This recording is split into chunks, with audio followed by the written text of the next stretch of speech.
few weeks ago, Joy and I were dining at Layla, and is it Layla or Layla's, Tony? Just Layla. Okay, that's fine. I just want to sing the Eric Clapton version. Yeah, right. There you go. Right. In the Grove on Manchester, Yes. and this is how we met Tony Saputo. Now, Tony, do you own Layla? I have small equity in it, but Okay. I don't really think of it more like that. I'm definitely the general manager, but really I'm just a bartender and Just a bartender. No, Joy, tell the story no, of how we met Tony. You own the bar. Right. You own it.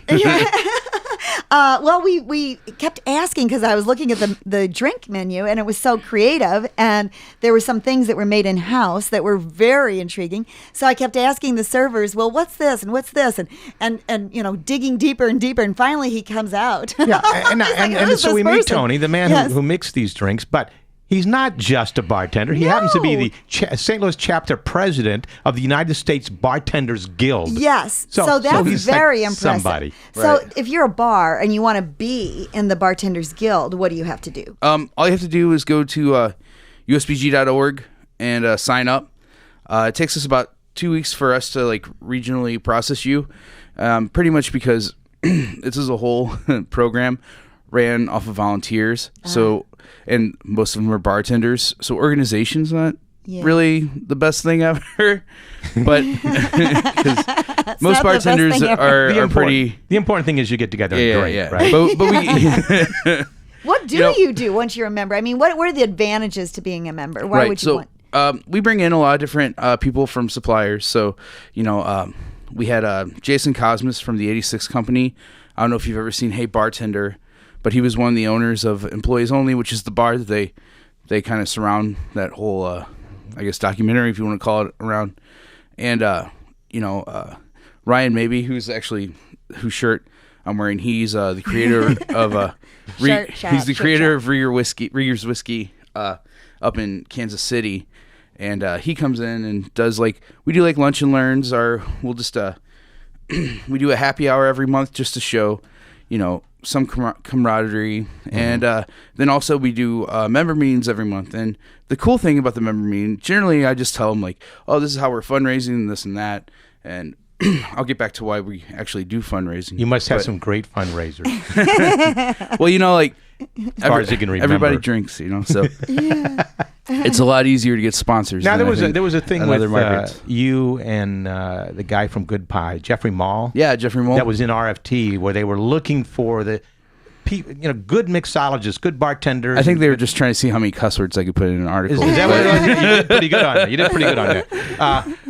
But do you guys amongst yourselves, do you have favorites and you have heroes? Oh yeah. Well, anybody who has spent any time in the city, we all look up to Ted Kilgore quite a bit. He was actually the one who built the St. Louis Bartenders Guild here, and through his hard work, there's a really awesome article about it in the RFT.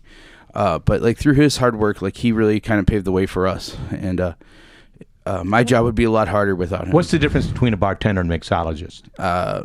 Mixologist thinks he's something special. Oh, okay. There we go. Okay. It's like a cook and a chef. The thing is there's a lot of different kinds of bartending, and I think the ones who let go of that ego or that presence of the mixologist, but knowing how to do all that stuff are the ones that are going to really succeed. And that was kind of what we talked about with Jeff in that article, was saying that, eventually people aren't going to want to go to the fanciest place. They're not going to want to wait an hour and a half to get into some speakeasy so they can buy a $15 cocktail. Yes. But they're going to want to go to the corner bar, And they're get going to want to something know the good guy. that isn't coming out of a dyed bottle of dyed garbage stuff. Yeah. Right. And How territorial is your space behind that bar? I mean, is it that's your bar, that's your space, and anyone else comes back there, they're under your rule? yeah. Even my partner, he knows if he walks behind the bar, he's in trouble. I give him dirty looks. You kind of sense this, I kick him in the shin. That's my thing. If you do something wrong behind the bar, you get kicked in the shin. But So it's an extension of you. Right. But my partner's also a cook, so like he So understands. you stay out like, of the kitchen. Right. Really? We have an understanding. Yeah. The bartending today that's coming, this nice return of cocktails, which is wonderful. When all through the 70s, it was that lousy, pre-mixed stuff in bottles that you didn't even know what the kind of garbage was. Well, now you almost have to be a cook. It's like being a cook behind the bar.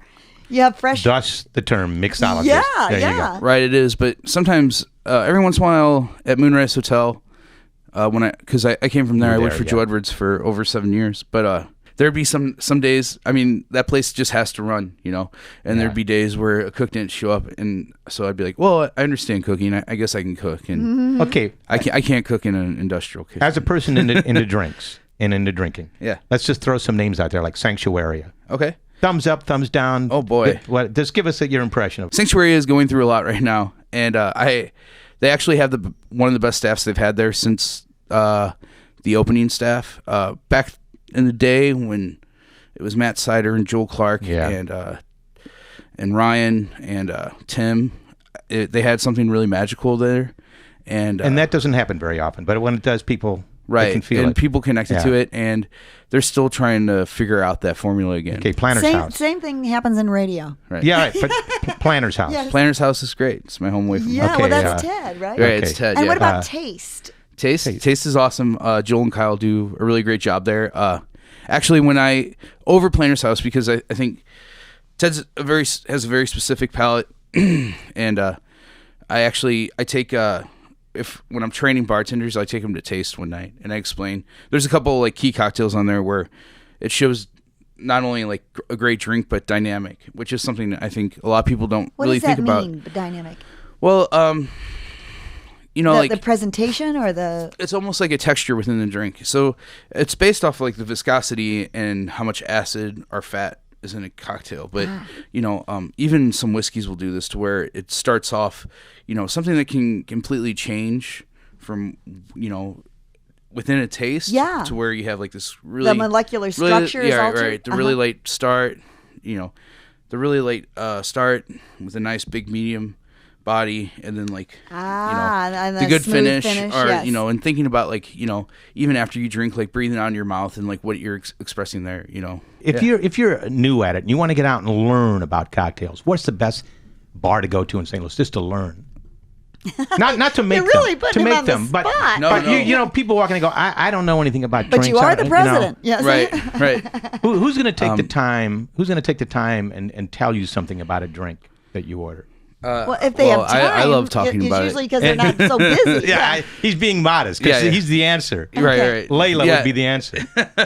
Yeah, I mean that's kind of my job, and one of the things that I do want to do is the Bartenders Guild. When start out, we have this idea of it's the Bartenders Guild, like craft cocktails and all that. And I've worked at enough different places. I started off in like really crazy dingy punk rock bars and seeing the craziest stuff ever, and then and I've worked like nice cocktail restaurants and trying to find that middle ground and just showing that this is a really fun thing and everyone's invited to it, and it's not just craft cocktails, it's beer, it's wine, it's just everyone imbibes. Almost everyone imbibes. Well, tell your partner Layla that his food is great too. Okay? Oh yeah. No, the food's amazing. That's why I started working there.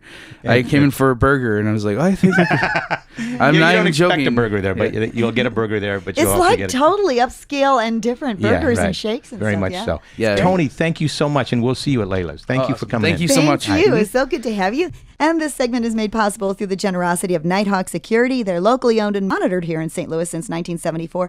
Home and business security for the St. Louis metro area for over 40 years. They will install, service, maintain, and monitor your security system or take over an existing system. Call 846-4600 and ask for Joe.